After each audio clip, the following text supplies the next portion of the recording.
মা, তোমার সাথে আমার কিছু কথা ছিল। যদি পারমিশন দাও তাহলে কথাগুলো বলবো। আরে, তুই আমার মেয়ে, আমার সাথে কথা বললে তোর আবার পারমিশন নিতে হবে কেন? তুই মন খুলে আমার সাথে কথা বল, কোনো ফর্মালিটি মেনটেন করতে হবে না। মা, বলছিলাম কি, তোমার ওই ভাড়াটিয়া ছেলেটার জন্য আমরা ছাদে যাইতে পারি না। ওনাকে যদি এখান থেকে সরাইয়া দিতা খুব ভালো হইতো। একটু মুক্ত বাতাসে মন খুলে নিঃশ্বাস নিতে পারতাম। আতিক তো ছেলে হিসাবে অনেক ভালো। আমার তো মনে হয় না আতিক থাকলে মুক্ত বাতাসে তোরা নিঃশ্বাস নিতে পারবি না। আচ্ছা মা, তুমি জানো না ওনার ক্যারেক্টার কতটা খারাপ? আমাদেরকে দেখলে কাকের মতো হাঁ করে চাইয়া থাকে। মনে হয় বাপের জন্মও মেয়ে মানুষের চেহারা দেখে নাই। কি সর্বনাশী কথা! আমি তো আতিকের কাছ থেকে এরকম কিছু আশা করি নাই। ওনারে নিয়ে শুধু শুধু কথা বললে লাভ নাই। পারলে ওনারে বাড়ি থেকে বিদায় করো। আগে আমার মেয়ের সেফটি, তারপর হইছে বারাটিয়া। এই মাসের মধ্যে বলবো ওই যেন বাসা ছাইরা দেয়। আমি এক্ষুনি ওর সাথে কথা বলতেছি।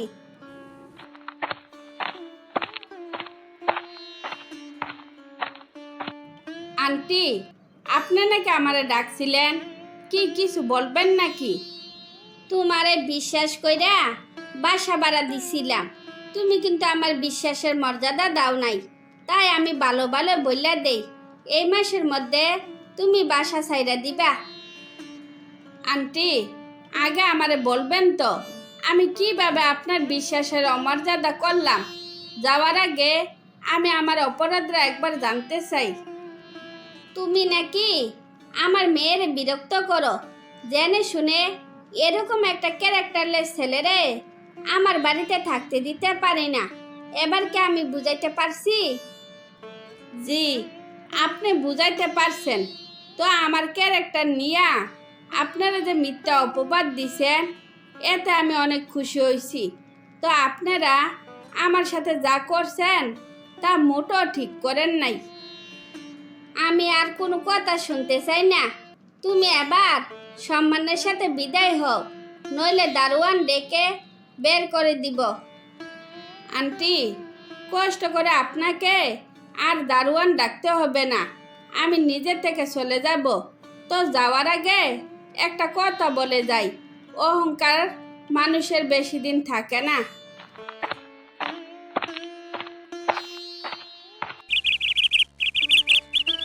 কি ব্যাপার আতিক, তুমি এভাবে এখানে বসে রয়েছো কেন? কি হয়েছে তোমার? সারা রাত কি তুমি ঘুমাও নাই? আন্টি, সারা রাত আমি ঘুমাইতে পারি নাই। বাড়িওয়ালা আমারে হঠাৎ করে বাড়ি থেকে বের করে দিছে, তাই আমি এখানে বসে রয়েছি। কি করব, কোথায় যাব বুঝতেছি না। বাজান, তুমি যদি কিছু মনে না করো তাইলে তুমি আমার সাথে চলো। এখান থেকে তুমি আমার বাড়িতে থাকবা, তোমাকে সেখানে কেউ কিচ্ছু বলবে না।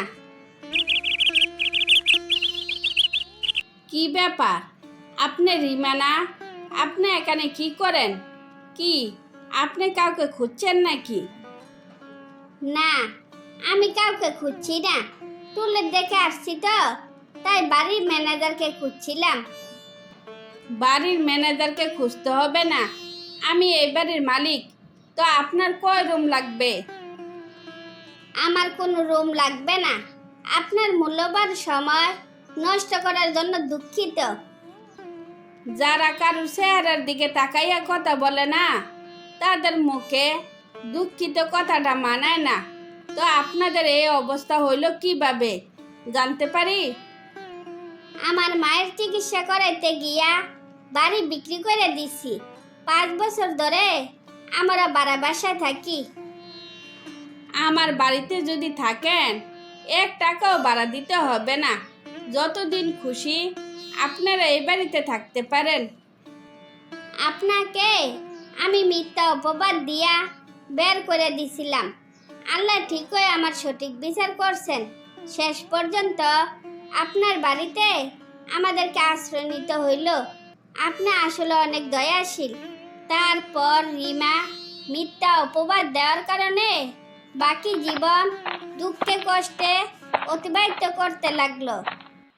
মেয়ে বিয়ে দিয়া তো আমরা অনেক বড় বিপদে পড়ে গেলাম। এখন এই ঋণ আমরা শোধ করব কেমনে? আমিও তো সেই কথাই ভাবছি। যে টাকা আমি ইনকাম করি তা দিয়া তো আমরা ঋণ শোধ করতে পারবো না। এখন তাইলে আমরা কি করব? টাকাওয়ালারা যেভাবে আমাদেরকে প্যারা দিতেছে, ঋণ শোধ না করে তো কোনো উপায় নাই। এত টাকা তাইলে কই পাবো? কি করব বুঝতেছি না। বাপদাদার দিনের জমিও নাই যে জমি বিক্রি কইরা টাকা শোধ করে দিব। ভাগ্যটা এতই খারাপ যে এই কপালে আর কোনো দিনে সুখ হইল না। হ, তুমি ঠিক কথাই বলছো। টাকা টাকা করতে করতে হয়তো আমার একদিন মরে যাব। আচ্ছা, আমি কি একবার ভাইজানের কাছে কিছু টাকা ধার চাইতে পারি? শোনো, যারা তোমার ঠিক মতো দেখাশোনা করে না, তোমার কি মনে হয় তারা তোমারে টাকা দিয়ে সাহায্য করব? মনে হয় না ওরা তোমারে টাকা দিব। দিব কি না জানি না, তো চাইতে তো কোনো অসুবিধা নাই। আমি তাইলে ভাইজানের সাথে একবার কথা বলি, দেখি কিছু টাকা পাই কি না। আমি যদি মরেও যাই কোনো দিনও বলবো না তোমার বাপের বাড়ি থেকে টাকা আনো। এবার তোমার যা ভালো মনে হয় তা করো।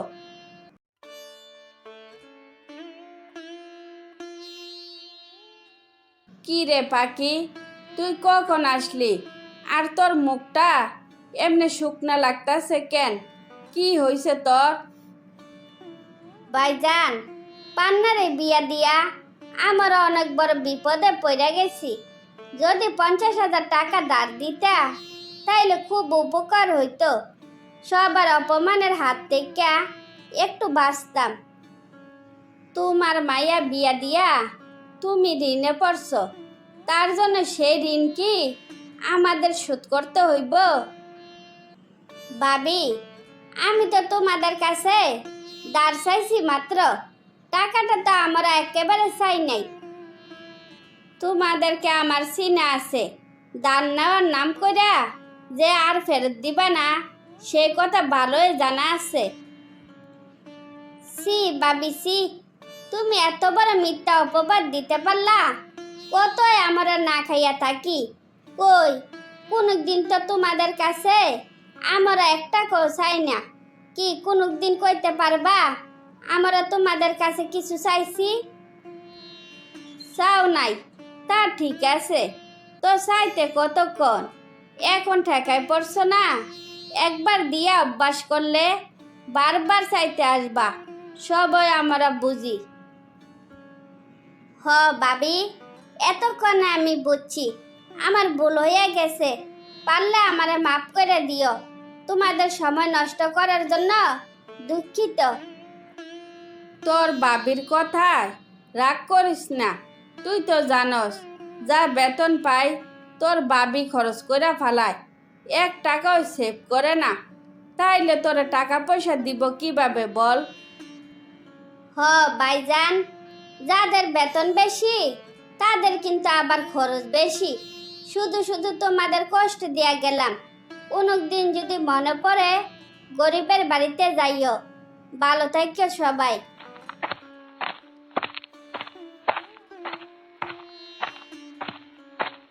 কি ব্যাপার, মন খারাপ কেন? টাকা না পাইলে না পাইবা, এত মন খারাপ করার কি আছে? আরে ভাইজান, আপনি আবার কখন আসলেন? ভাইজান, তুমি আবার কখন আসলা? এত কষ্ট কইরা তুমি আইছো কেন? কি কোনো সমস্যা? আমি টাকা নিয়ে আইছি। তোর বাবির সামনে টাকা চাইতে গেছস কেন? তুই তো ওরে ভালো করে চিনস, ওই কেমন প্রকৃতির। না ভাইজান, আমার কোনো টাকা চাই না। তুমি যে দিবা বলছ এতে আমি খুশি। তুমি টাকা ফেরত নিয়ে যাও। এই বোকার মতো কথা বলস কেন? আমি কি বুঝি না? কেন টাকাটা নিবি না? এটা তোর বাপের বাড়ির টাকা, তোর বাবির বাপের বাড়ির টাকা না। 1 লাখ টাকা আছে, সব শোধ করে দে। আরো কিছু টাকা দিব, একটা ফলের দোকান দিয়ে দিস, তাইলে আর অভাব থাকবো না। আচ্ছা ভাইজান, ভাবি জানলে তো তোমার সাথে ঝগড়া করব। শুধু শুধু সংসারে অশান্তি করো না। আমি তোরে টাকা দিব, তোর বাবি জানবো কেমনে? পাগলি বই না আমার, হতাশ হইস না। দুঃখ সারা জীবন কারোর থাকে না। আমি তোর বাইতো, বাইর উপরে ভরসা রাখিস। কোনো কিছু লাগলে সাথে সাথে ফোনে জানাইবি কিন্তু। ও, তোর বাবির সামনে কিছু বলবি না। সময় পাইলে আবার আসবো। ভালো থাকিস। তারপর পাখির দুঃখের দিনে ভাই এসে পাশে দাঁড়াইলে পাখির দুঃখের দিন শেষ হলে আবার সুখে শান্তিতে বাকি জীবন অতিবাহিত করতে থাকে। তুমি যদি রাগ না করো তাইলে একটা কথা বলতে চাইছিলাম। এত আমতা আমতা করার কোনো দরকার নাই। কি বলবা বলো, আমার আবার হাটে যাওয়া লাগবো। বলছিলাম কি, মিতার শাশুড়ি তারিন আর অরিন রে সামলাইতে পারতাছে না। এদিকে জামাই যদি আবার বিয়ে করে ফেলায় তাইলে সৎ মা কেমন হয় তাও বলতে পারতাছি না। সৎ মা তো সৎ মেয়ে হয়, এসব হিসাব করে তো আমাদের কোনো লাভ নাই। যদি ওরারে সামলাইতে না পারে, এখানে আমাদের কি করার আছে? ওরা আমাদের নাতনি, ওরার প্রতি আমাদের একটা দায়িত্ব আছে। মেয়ে যতদিন বাচ্চা ছিল ততদিন ওরার প্রতি আমাদের দায়িত্ব ছিল। এখন আমার মেয়ে নাই, ওই বাড়ির সাথে আমার কোনো সম্পর্ক নাই। এভাবে কথা বলা উচিত না। ওরা আমার মেয়ের স্মৃতি। ওরার চেহারাটা দেখলে মেয়ে হারানোর যন্ত্রণা একটু কমে যায়। এই ঘুরাইয়া পেঁচাইয়া কথা না বললা একটু সোজা সাপটা উত্তর দাও তো। তুমি আমারে কি বুঝাইতে চাও? আর তুমি যদি ওরারে পালতে পারো তাইলে এতে আমার কোনো অসুবিধা নাই। আমার যে শরীরের অবস্থা, ওরারে দেখাশোনা করা আমার দ্বারা সম্ভব না। তাই আমি বলছিলাম কি, রিতারে যদি আমার জামাইয়ের সাথে বিয়া দিয়া দেয় তাহলে কেমন হয়? জামাইয়ের যেই বয়স, ওর সাথে রিতারে যায় না। তারপরও রিতার সাথে একবার কথা বললে দেখো ওই কি বলে। মা, তুমি নাকি আমারে ডাকছিলা, কি কিছু বলবা নাকি? আমি বলতে চাইছিলাম তারিন আর অরিনরে তো ওর দাদি সামলাইতে পারতাছে না। এদিকে সৎমা আসলে তো ওইভাবে ওদেরকে দেখাশোনা করব না। তাই আমি বলছিলাম তোর যদি জামাইয়ের সাথে বিয়ে দিয়া দে তাইলে তারিন আর অরিন মায়ের অভাবটাও বুঝবো না। তোরে পাইলে ওরা খুব ভালো থাকবো। আচ্ছা মা, তুমি এসব কি করতেছ? তারিন অরিনের জন্য এই বুড়া বেটার সাথে আমারে তুমি বিয়া দিবা? সৎ মা আসলে তো ওদের জীবনে দুঃখ ছাড়া আর কিছুই থাকবো না। ওদের ভালোর জন্য আমি তোরে এই কথা বলছিলাম। মা, তোমার কি বুদ্ধি শুদ্ধি একেবারে কমে গেছে? এক হয় আমার বোনের জামাই, 2 হয় বিবাহিতা, 3 হয় বয়সের সাথে আমার বয়স যায় না। সব মিলাইয়া আমি এই বুড়া বেটারে বিয়ে করতে পারবো না। এটা হয়েছে আমার শেষ কথা। এবার তোমার যা মন চা তা করো।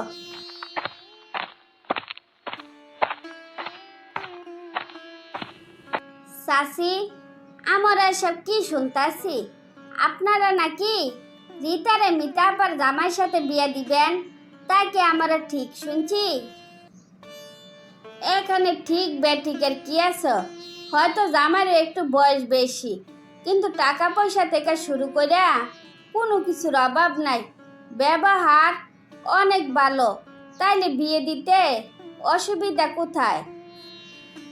চাচি, সুবিধা অসুবিধার কথা বলবো না, তো এটুকু বলবো, মা বাবা হইয়া এই 17 বছর একটা মেয়েরে 40 বছরের 2 বাচ্চার বাপের সাথে ওরে বিয়ে দিয়ে ওর জীবনটা আপনারা নষ্ট করবেন না।